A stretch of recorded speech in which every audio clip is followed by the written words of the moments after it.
राधा मधुर बिहारी जी महाराज की जय। श्री राधा सर्वेश्वर भगवान की जय। श्री हंस भगवान की जय। सनकादिक भगवान की जय। श्री नारद भगवान की जय। श्री श्री निम्बार्क भगवान की जय। श्री स्वामी जी महाराज की जय। श्री गिरिराज महाराज की जय। श्री सुखदेव जी महाराज की जय। श्री परीक्षित जी महाराज की जय। भागवत कथा ज्ञान यज्ञ की जय। हरि नाम संकीर्तन की जय। भारत माता की जय। जय जय श्री राधे। जय जय श्री राधे। जय जय श्री राधे। उपस्थित समस्त सौभाग्यशाली भक्त महानुभावों, आप सभी जन परम आदरणीय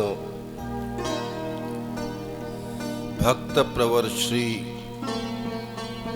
बाबूलाल जी रावत के द्वारा, कि जिन्हें भक्तजन बड़े प्रेम से कुंज बिहारी जी भी कहते हैं,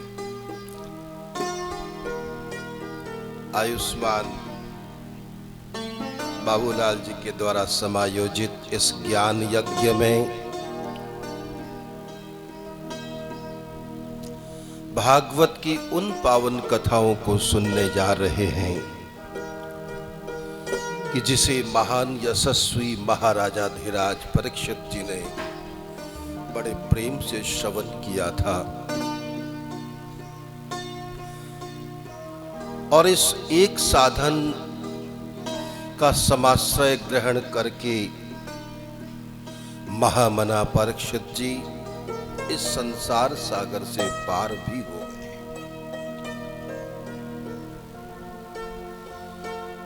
पांडव वंश के गौरवशाली महात्मा परीक्षित जी का ऐसा अद्भुत विलक्षण कथा श्रवण देखकर न मानव जाति को ही बल्कि ब्रह्मा को भी आश्चर्य हुआ। कमाल है, कैसा विलक्षण व्यक्ति है ये।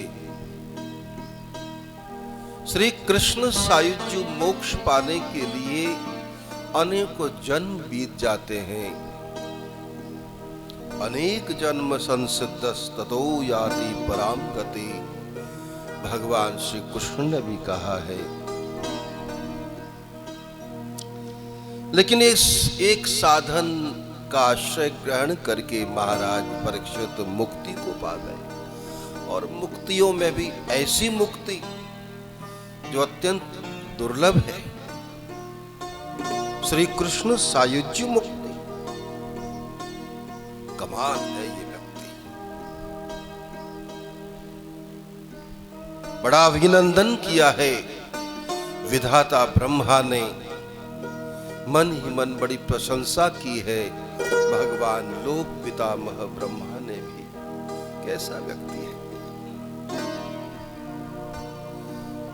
और कथा श्रवण करके महाराजा परीक्षित ने मानव जाति के सामने ऐसा विलक्षण आदर्श प्रस्तुत कर दिया, ऐसा विलक्षण उदाहरण प्रस्तुत कर दिया कि परम तत्व की उपलब्धि के लिए, परम सत्ता को पाने के लिए, परम पद को पाने के लिए कठोर तप करने की आवश्यकता नहीं है। बड़े विधि विधान युक्त हवन यज्ञों को भी करने की आवश्यकता नहीं। कठिनतम सत्कर्म करने की आवश्यकता नहीं है। बहुत धनराशि व्यय करने की भी आवश्यकता नहीं है। श्रीमद् भागवत कथाओं का ही आश्रय ले लिया जाए, इस एक साधन मात्र से ही जीवन और जन्म को उजागर सार्थक किया जा सकता है।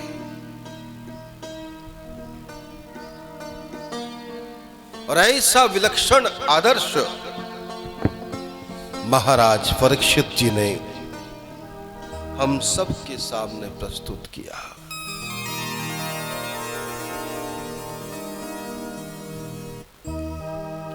ऐसे महात्मा परीक्षित जी को हम बारंबार प्रणाम करते हैं।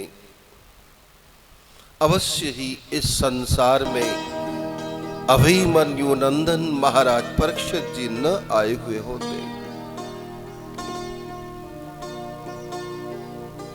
तो आज संसार में ऐसा ये शास्त्र, ऐसा सदग्रंथ प्रकट नहीं होता। क्यों बाबा? अरे वो तो सुखदेव जी तभी आए कि जब उन्हें परीक्षित जी महाराज जैसा कोई श्रोता मिला। बुलाने पर भी वे महापुरुष किसी के यहां जाते नहीं है, लेकिन आज सुखदेव जी तत्रा भवद भगवान व्यास पुत्रो यदृच्छया बिना ही बुलाए परीक्षित जी के वहां आ गए। संसार के बड़े राजा है इसलिए नहीं, इसलिए नहीं। बहुत धन देगा इसलिए बोले ना, अनपेक्षा, वो तो अपेक्षा रहित महात्मा है। अरे तो कुछ न कुछ तो मन में लालसा होगी। बोले ना ना ना, कोई लालसा नहीं है। वो तो यदृच्छया, अपनी इच्छा से अथवा तो भगवत प्रेरणा से प्रेरित होकर श्री सुखदेव जी राजा परीक्षित जी के वहां आए।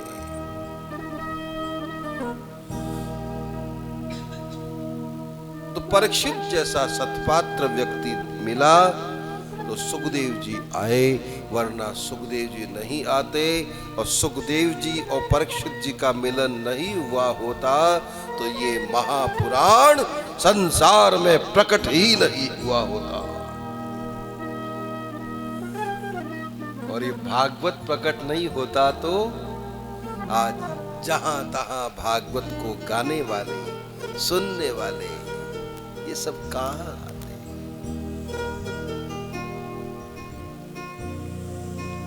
ऐसे महानुभाव परीक्षित जी को बारंबार प्रणाम करते हैं कि उनके यहाँ भगवान महात्मा सुखदेव जी पधारे। बोलिए सुखदेव जी महाराज। बड़ा स्वागत किया है परीक्षित जी महाराज ने। आरती उतारी है महाराज परीक्षित जी ने। सपरिवार स्तुति करी है उनकी।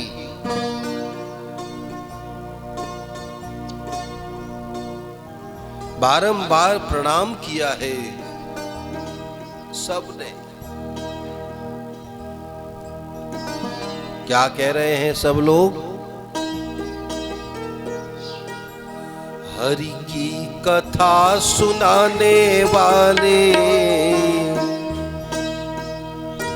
वो तुमको लाखों प्रणाम, तुमको लाखों प्रणाम, लाखों प्रणाम, तुमको लाखों प्रणाम। हरि की कथा सुनाने वाले, वो ज्ञान बताने वाले, तुमको लाखों प्रणाम, तुमको लाखों प्रणाम, तुमको लाखों प्रणाम, तुमको लाखों प्रणाम। जय हो।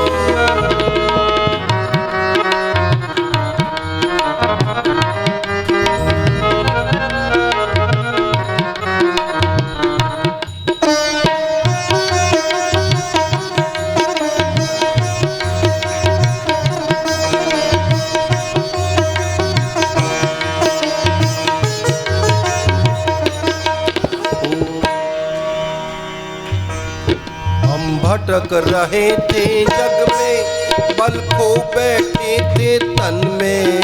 हम भटक रहे थे जग में, बल खो बैठे थे तन में। बल खो बैठे थे तन में, बल खो बैठे थे तन में।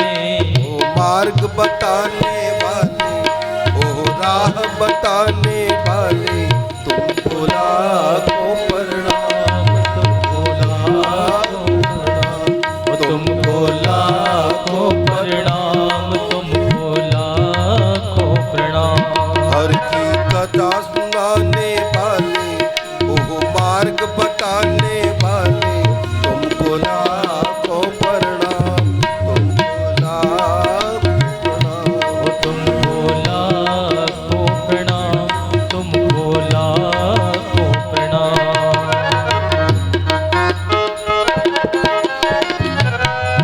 बोलो सुखदेव जी महाराज की जय हो।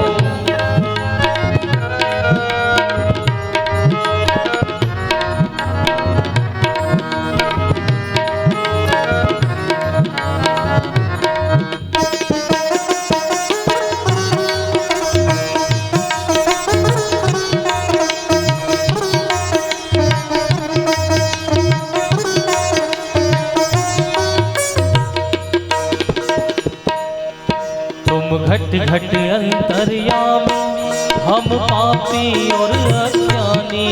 तुम घट घट अंतर्यामी, हम पापी और अज्ञानी।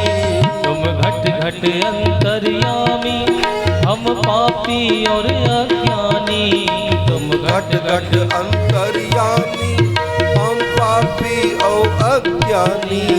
ओ सुधा पिलाने वाले, अमृत को पिलाने वाले, तुमको लाखों प्रणाम, तुमको लाखों प्रणाम, तुमको लाखों प्रणाम, तुमको लाखों प्रणाम।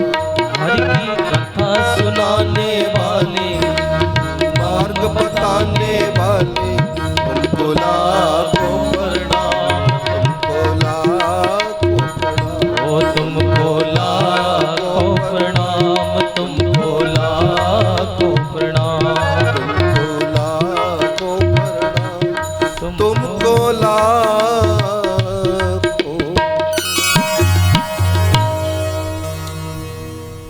सब परिवार परीक्षित जी ने बारंबार प्रणाम किया है, अभिनंदन किया है, स्तुति करी। महात्माओं का बड़ा सुंदर विलक्षण स्वभाव होता है। जहां भगवत चर्चा होती है तो वहां वो रुकते भी हैं। परीक्षित ने अवश्य ही स्वागत सत्कार किया, परंतु वे महात्मा स्वागत सत्कार पाने के लिए ही नहीं आए थे। वे तो सत्संग के प्रेमी थे। तो तुरंत ही महामना परीक्षित ने निवेदन कर दिया, कहीं चले न जाए, तो तुरंत ही निवेदन प्रस्तुत किया, प्रभु मैं बड़ा भाग्यशाली हूं कि आज आप मेरे यहां पधारे, मैं धन्य हो गया। कृपा करके बताएं कि जिसकी मृत्यु नजदीक आ गई है उसे क्या करना चाहिए।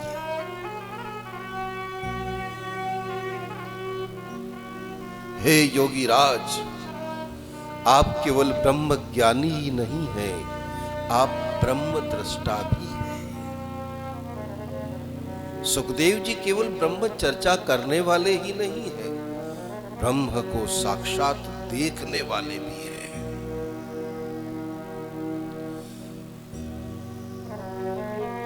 कई लोग तो खाली बोलते रहते हैं, सिया राम मैं सब जग जानी करूं प्रणाम।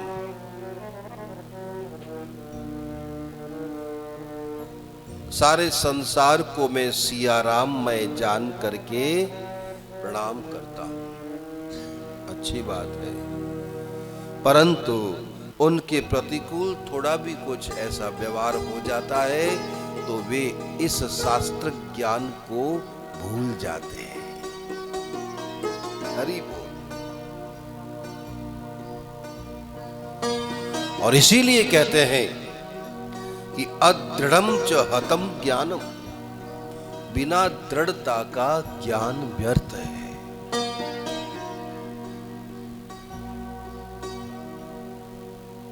सच्चा ज्ञानी पुरुष तो तभी कोई माना जाता है, बनता है कि जब अनुकूलता प्रतिकूलता, अच्छाइयाँ बुराइयाँ इन सब में एक समान बना रहे। मान सम्मान मिल गया तो ठीक है, अपमान भी हो गया तो भी नो प्रॉब्लम। ऐसी स्थिति जब हो जाए तो समझ लेना चाहिए कि अब ये ब्रह्म ज्ञान का अधिकारी हो गया है। अवश्य ही भगवान की बड़ी कृपा बरस रही है। हाय हाय हाय।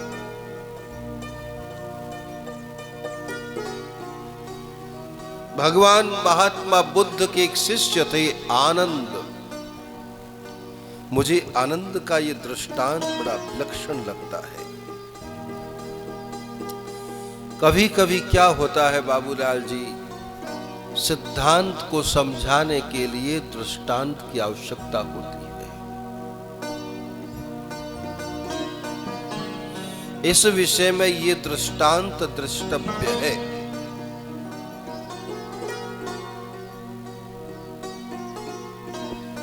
महात्मा बुद्ध कई शिष्यों के सामने सत्संग प्रवचन कर रहे थे।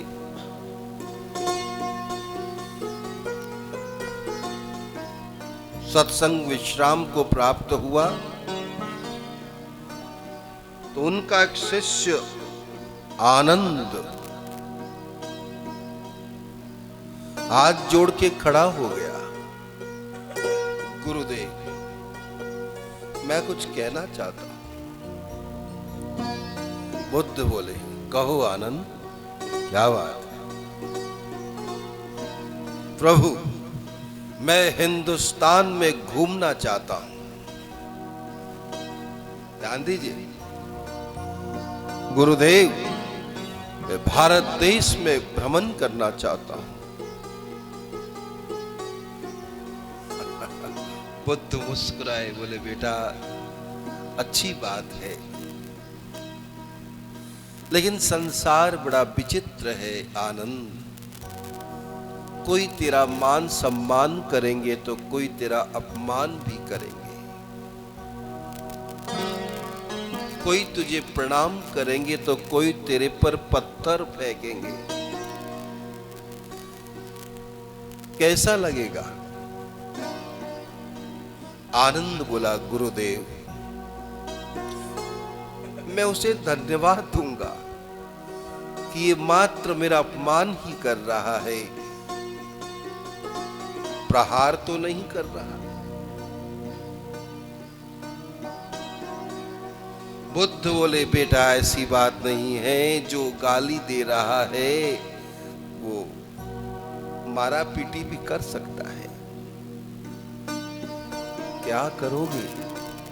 गुरुदेव, मैं उसे भी कुछ नहीं कहूंगा, उसे भी धन्यवाद देकर आगे बढ़ जाऊंगा कि ये मेरे को मात्र थप्पड़ ही मार रहा है, मेरे हाथ पैर तो नहीं तोड़ा। आगे बढ़। बुद्ध बोले, आनंद ऐसी बात नहीं है। बड़े विचित्र लोग हैं, बड़े दुष्ट लोग होते हैं संसार में, तुम्हारे हाथ पैर तोड़ देंगे, क्या करोगे? आनंद बोला, गुरुदेव, मैं उसे भी कुछ नहीं कहूंगा, उसे भी धन्यवाद देता आगे बढ़ जाऊंगा कि ये मुझे जान से तो नहीं मार रहा। भगवान मुस्कुराए, बोले, बेटा ऐसी बात नहीं है। हाथ पैर तोड़ने वाला तेरी गर्दन भी तोड़ सकता है बेटा, क्या करोगे? आनंद बोला, गुरुदेव, मैं उसे भी धन्यवाद दूंगा। अरे एक न एक दिन मरना तो है ही है, इसी ने मुझे मार दिया, क्या फर्क पड़ता है? मैं कुछ नहीं कहूंगा, उसे भी धन्यवाद दूंगा गुरुदेव, उसे भी धन्यवाद दूंगा। ऐसा जब आनंद ने कहा तो भगवान गुरुदेव बुद्ध खड़े हो गए, आनंद को गले से लगा लिया। वाह बेटा वाह, मेरा ज्ञान तूने पचा लिया है। अब तुम ब्रह्म ज्ञानी ही नहीं, तुम ब्रह्म दृष्टा भी बन गए हो। कल्याण हो आनंद। जाओ, तुम्हारे जैसे साधु पुरुषों की ही संसार को आवश्यकता है। जाओ, अपने दर्शन से मानव जाति को कृतार्थ करो बेटा।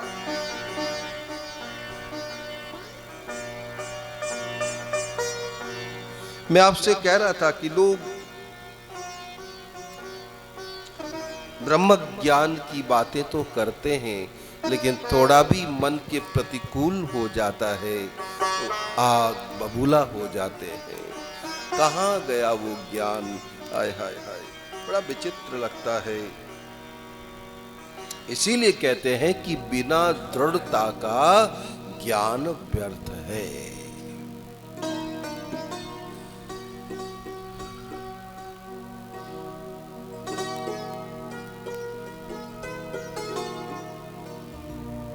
ऐसे योगी राज महात्मा सुखदेव मुनीश्वर परीक्षित जी ने निवेदन किया कि प्रभु, आप केवल ब्रह्म ज्ञानी ही नहीं हो, आप तो ब्रह्म दृष्टा भी हो। कृपा करके मेरी शंकाओं का समाधान करें गुरुदेव। बताएं तो सही कि म्रियमान व्यक्ति को क्या करना चाहिए, अर्थात जिसकी मृत्यु नजदीक आ गई है क्या करे वो। और साथ ही ये भी बताओ कि मानव मात्र को भी कब क्या करना चाहिए। आज लोगों को पता ही नहीं कि कब क्या करना चाहिए। खाए और सोए, ये दो बात है उनके, तो बस रटी रटाई है। खाए लिए रोटा, पड़ गए बिस्तर पे। अरे भैया, ये दिन भगवान ने सोने के लिए नहीं बनाया है, ये दिन भगवान ने कर्म करने के लिए बनाया है?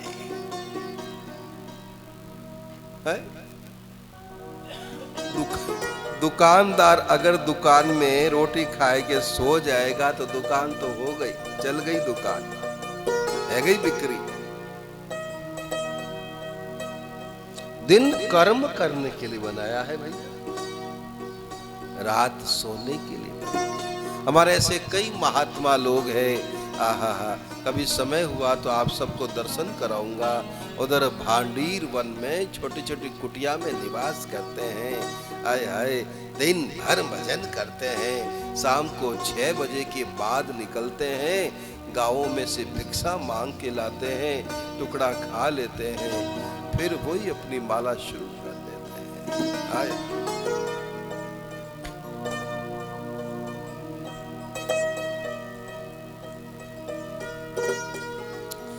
मानव मात्र को क्या करना चाहिए गुरुदेव? और जिसकी मृत्यु नजदीक आ गई है उसे भी क्या करना चाहिए? ऐसे विचित्र जिज्ञासा भगवान सुखदेव ने देखी राजा की, गदगद हो गए महात्मा जी। वाह, धन्य हो महाराज परीक्षित, धन्य हो। बड़ा घूमा हूं मैं दुनिया में, हिंदुस्तान में बड़ा भ्रमण किया है मैंने राजन, लेकिन आज पहली बार कोई मुझे मिला कि मेरे प्यारे प्रभु की बात पूछ रहा है। तुम्हारा कल्याण हो परीक्षित, धन्य हो तुम। अवश्य ही तुम महान हो, क्योंकि तुम्हारे पूर्वज महान थे। क्योंकि जगत आधार भगवान उनके साथ में रहते थे। अरे तुम्हारे दादा तो इतने महान यशस्वी रहे हैं राजन। महाबली अर्जुन का सारथी बनना स्वीकार कर लिया प्रभु ने। ऐसे महान दादा के तुम पौत्र हो बेटा। और तुम्हारे पिता के बारे में क्या कहूं? महाबली था अभिमन्यु, संसार में उसे कोई नहीं मार सकता। ये तो छल करके उन दुष्टों ने, सैकड़ों दुष्टों ने एकत्रित होकर उसका वध कर दिया, लेकिन वो महाबली था। ऐसे महान पिता और महान दादा के तुम पुत्र और पौत्र हो। हे महाराज परीक्षित, धन्य हो तुम, धन्य हो। ध्यान से सुनो महाराजा, कि जिसकी मृत्यु नजदीक आ गई है उसे तो केवल और केवल भगवान का भजन ही करना चाहिए।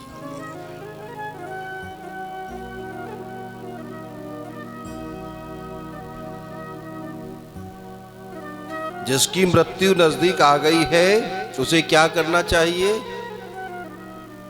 केवल और केवल भगवान का भजन करना चाहिए, बस।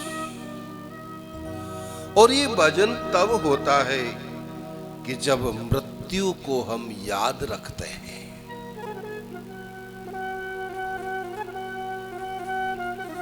जो लोग मृत्यु को याद रखते हैं वे ही लोग दिन रात भजन कर सकते हैं। कई ऐसे महात्माओं को देखा है मैंने जो बेचारे रोते रहते हैं, चिंता है। और मैंने, महाराज क्या चिंता है आप लोगों को? एकांत में रहते हो, है? किसी से कोई मतलब नहीं, कोई यहां आता जाता नहीं, फिर भी आपके मुखमंडल पर ऐसी चिंता। क्या परेशानी है आप लोगों को? और जब वे महात्मा बोले तो क्या बोले? अरे बाबा, पतो ना है कब मर जावेंगे, पतो ना है कब शरीर छूट जावेगो। अब कन्हैया तो मिलो ही ना है, पता नहीं कब मर जावेंगे। हाय हाय, कब मर जाएंगे? अरे ऐसे कोई मृत्यु को याद रखे, ऐसी जिसको चिंता हो, तो वही व्यक्ति भगवान का भजन कर सकता है। इसीलिए हमारे वृंदावन के संतों ने कहा है, अरे दो बातन को भूल मत, जो चाहे कल्याण, नारायण एक मौत को, दूजे श्री भगवान।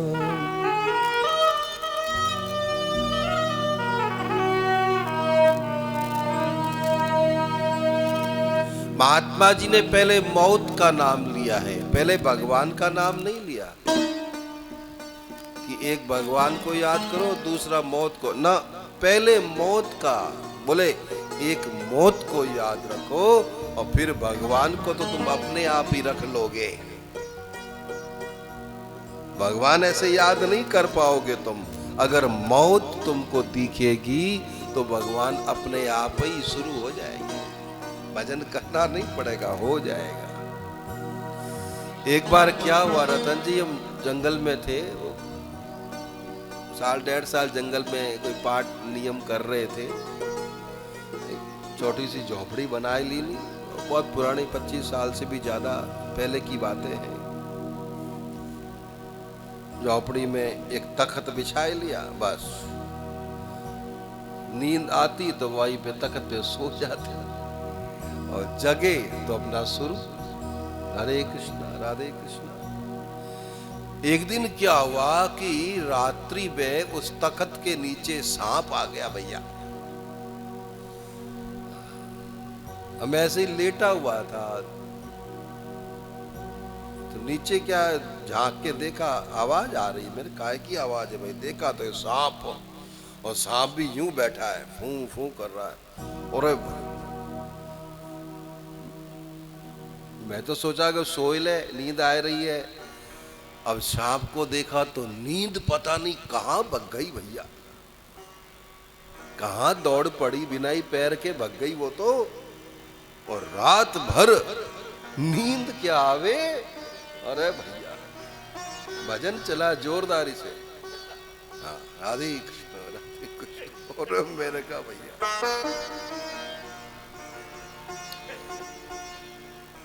आई बात समझ में। मौत को जब देखता है कोई तो अपने आप ही भगवान याद आते हैं। हरि बोल। ऐसे ही मालूम पड़ जाए कि हमारे कमरे में सांप बैठा है तो फिर वो आदमी सो नहीं पाएगा, भजन ही करेगा। हनुमान चालीसा अपने आप शुरू हो जाएगी।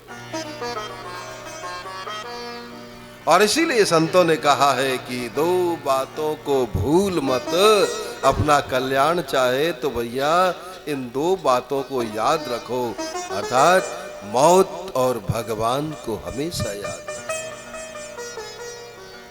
राजन, जिसके माथे पर मौत सवार है उसे तो केवल और केवल भगवान का भजन ही करना चाहिए। और याद रहे ये मौत सबके माथे पर सवार है,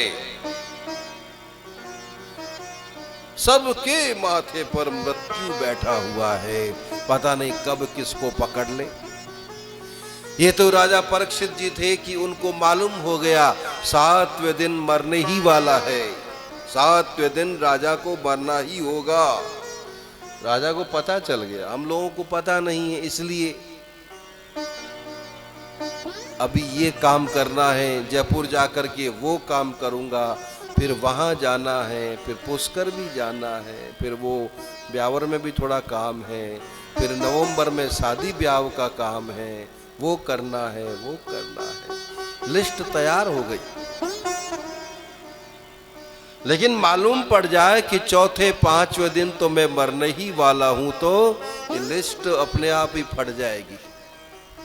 हरि बोल।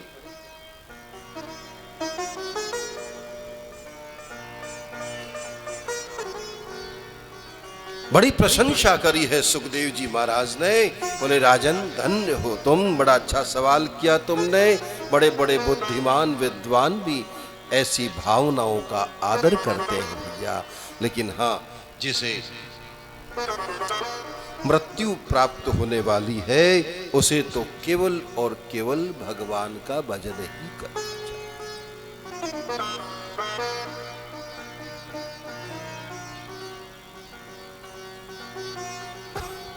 अरे परीक्षित, तुम्हारे पास तो 7 दिन है। तुमने सुना होगा सूर्यवंश के महान प्रतापी राजा खटवांग के बारे में।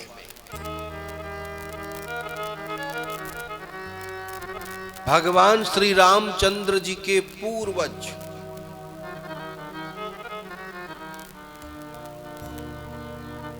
महाराजा मानधाता के भी और पहले के महाबली खटवांग, चक्रवर्ती महामना खटवांग को मालूम हुआ कि अब मेरी आयु 2 ही घड़ी बाकी है।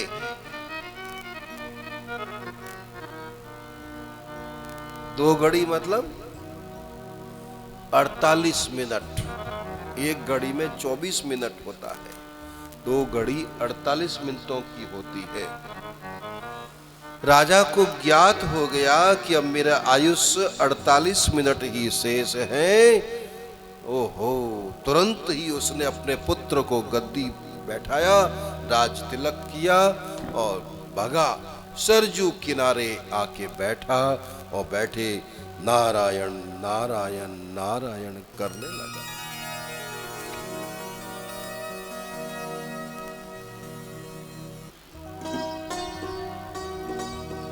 हमेशा याद रखें, मृत्यु के समय अगर कोई इस प्रकार से भगवान को पुकारता है तो वो जीव कैसा भी पापी क्यों न हो, अवश्य ही पाप ताप से रहित होकर निर्मल विशुद्ध होकर भगवत धाम को प्राप्त होता है। ऐसा नियम है। ऐसी विशेषता है साहब परमार्थ राज्य की, ये ऐसी विलक्षण विशेषता है। जीवन के अंतिम क्षणों में अगर कोई श्री हरि का स्मरण करता है, वो नरक में नहीं जा सकता है, भगवत धाम जाएगा। चक्रवर्ती सूर्यवंशी महाराज खटवांग भगवान के धाम को प्राप्त हुए। आज सुखदेव जी यही कहना चाहते हैं कि राजन, तुम्हारे पास तो 7 दिन है। महाराजा खटवांग के पास तो 2 ही घड़ी थी, लेकिन फिर भी उनका आश्चर्यजनक मोक्ष हो गया, वे परम पद को प्राप्त हो गए। तुम्हारे पास 7 दिन है राजन, मैं तुम्हें 7 दिन तक श्रीमद् भागवत की कथा सुनाऊंगा। मैंने अपने पूज्य पिता भगवान महर्षि वेदव्यास जी से श्रीमद् भागवत शास्त्र का भली भांति अध्ययन किया है। मैं 7 दिनों में तुझे उस रस का पान करूंगा।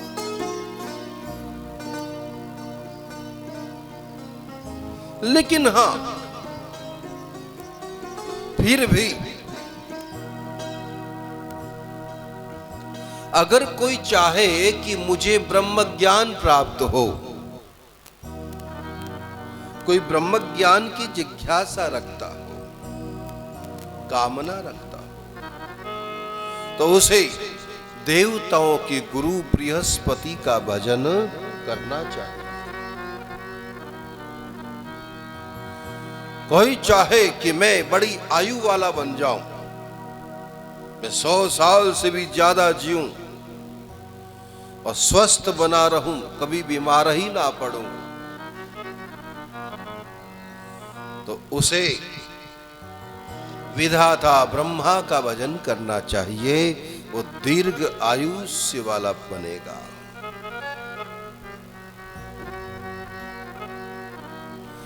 कोई चाहे कि हम पति और पत्नी में परस्पर प्रेम बना रहे, पति पत्नी में खटपट ही ना होए, प्रेम बनो रहे, तो क्या करे?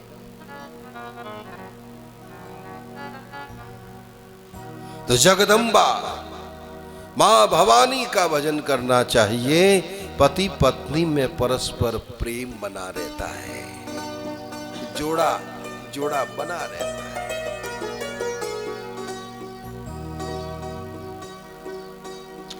कोई चाहे कि संसार में मेरा बड़ा नाम हो जाए, मैं बड़ा भारी पंडित बन जाऊं, विद्वान और यशस्वी बन जाऊं, तो उसे चाहिए कि वो देवादिदेव भगवान महादेव का भजन करे। ओम नमः शिवाय इस पंचाक्षरी मंत्र का जाप करे। विद्वान तो होगा ही, गुणवान तो होगा ही, आयुष्मान तो होगा ही, साथ साथ नाम वाला भी हो जाएगा, यशस्वी भी हो जाएगा। लेकिन भैया जिसे कुछ भी नहीं चाहिए, तो क्या कर रहे हैं? उसे तो केवल और केवल भगवान का भजन करना चाहिए। अकामः सर्व कामो वा मोक्ष काम रुदारधि तीव्रेण भक्ति योगेन यजेत पुरुषं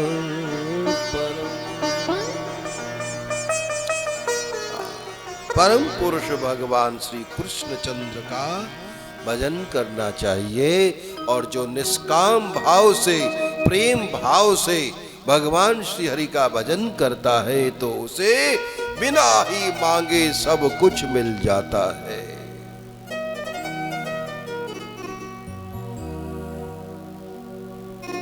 क्या मांगना है? भजन करे तो अपने आप ही ये मांगना खत्म हो जाएगा। आज लोगों की आदत पड़ गई है मांगने की, ये चाहिए, वो चाहिए, ये कर दो, वो कर दो। अरे अरे, क्यों ऐसी कामना क्यों है मन में, ऐसा लालच क्यों है मन में?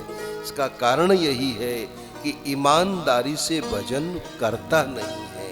अगर कोई ईमानदारी से, प्रेम भाव से भजन करे तो मन में किसी प्रकार की कामना हो ही नहीं सकती है। हरि बोल। राजन, जैसा कि तुमने पूछा कि म्रियमान व्यक्ति को क्या करना चाहिए, भैया मैंने तुझे बता दिया है। और तुम क्या सुनना चाहते हो परीक्षित? महाराज परीक्षित गदगद हो गए। पुनः पुनः प्रणाम करके उनके श्री चरणों में अपना सिर झुकाया। रो पड़े महाराज परीक्षित, गुरुदेव मैं धन्य हो गया। अरे आपके दर्शन मात्र से ही मेरी समस्त कामनाएं पूर्ण हो गई है। मैं चाहता हूं कि आप मेरे सामने बने रहें, मैं आपको ही देखता रहूं, मैं आपको ही सुनता रहूं, मैं आपको ही निहारता रहूं। गुरुदेव ऐसी कृपा करें। कृपया ये बताएं कि भगवान श्री हरि कैसे सृष्टि करते हैं, कैसे पालन एवं फिर प्रलय कर देते हैं। भगवान की त्रिविध विचित्र लीला को मैं जानना चाहता हूं। हमारे इष्ट देव, हमारे परम आराध्य भगवान श्री कृष्ण चंद्र इस धराधाम पर आए। उन्होंने कैसी कैसी लोकोत्तर लीलाओं को किए हैं, वो भी मैं लीला कथा सुनना चाहता हूं। साथ ही साथ ज्ञान की उन गूढ़ बातों को भी आप कृपा करके मुझे सुनाएं।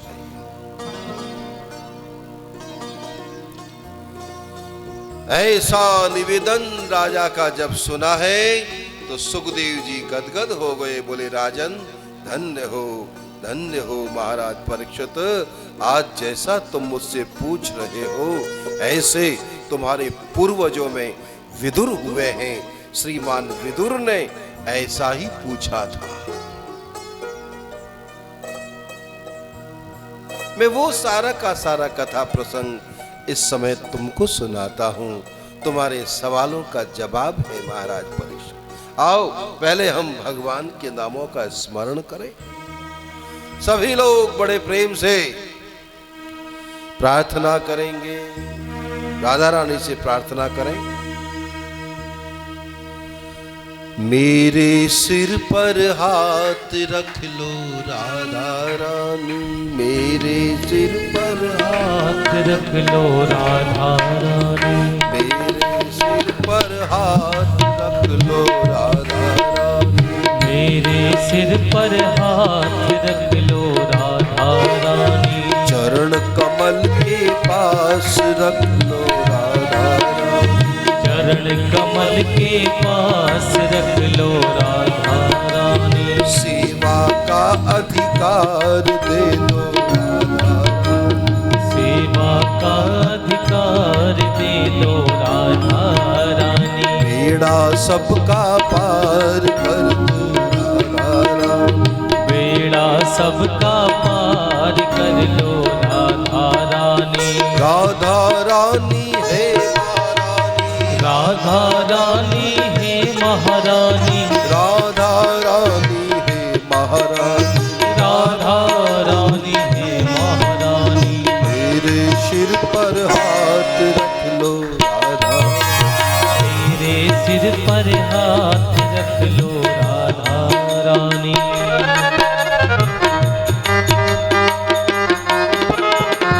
श्री राधे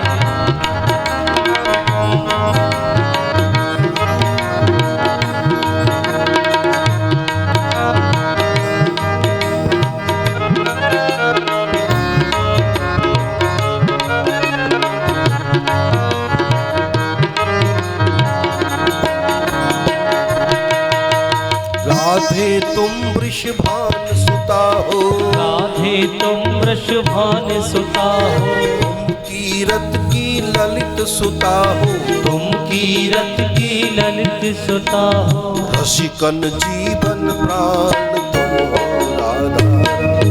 रसिकन जीवन प्राण तुम हो राधा रानी। मेरे सिर पर हाथ रख लो राधा रानी, मेरे सिर पर हाथ रख लो राधा रानी।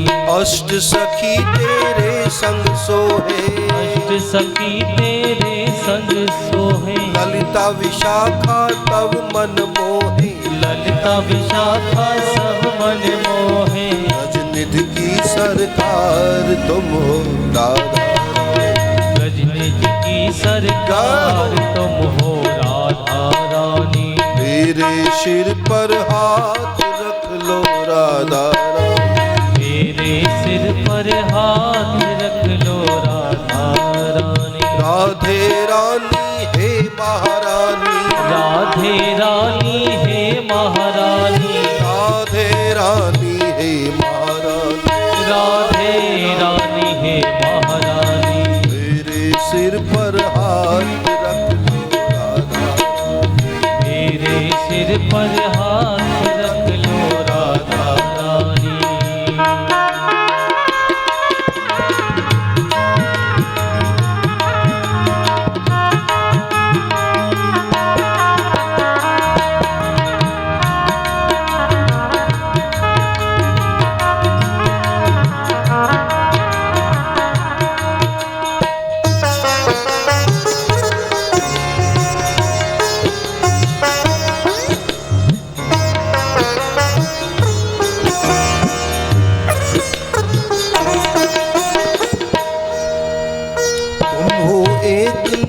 भक्तों की, तुम हो एक निधि भक्तों की। तुम हो एक निधि भक्तों की, तुम हो एक निधि भक्तों की। रानी तुम त्रैलोक भवन की, रानी तुम त्रैलोक भवन की। रानी तुम त्रैलोक भवन, हो रानी तुम त्रैलोक भवन की। पावन कर दो आज सबको राधा रानी, पावन कर दो आज सबको राधा रानी। मेरे सिर पर हाथ रख लो राधा रानी, मेरे सिर पर हाथ रख लो राधा रानी। राधे रानी हे महारानी, राधे रानी हे महारानी। जय राधे रानी महारानी, जय राधे रानी महारानी। मेरे सिर पर हाथ रख लो राधा रानी, मेरे सिर पर हाथ रख लो राधा रानी। दर्शन होवे आस यही है, दर्शन होवे आस यही है। मेरे मन की प्यास यही है, मेरे मन की प्यास यही है। आज मेरी बात रख लो राधा रानी, आज मेरी बात रख लो राधा रानी। मेरे सिर पर हाथ रख लो राधा रानी, मेरे सिर पर हाथ रख लो राधा रानी। अश्वन मोती हार पिरोया, अश्वन मोती हार पिरोया। श्रद्धा प्रेम के सूत्र में पोया, श्रद्धा प्रेम के सूत्र में पोया। बेड़ा सबका पार कर दो राधा, बेड़ा सबका पार कर लो राधा रानी।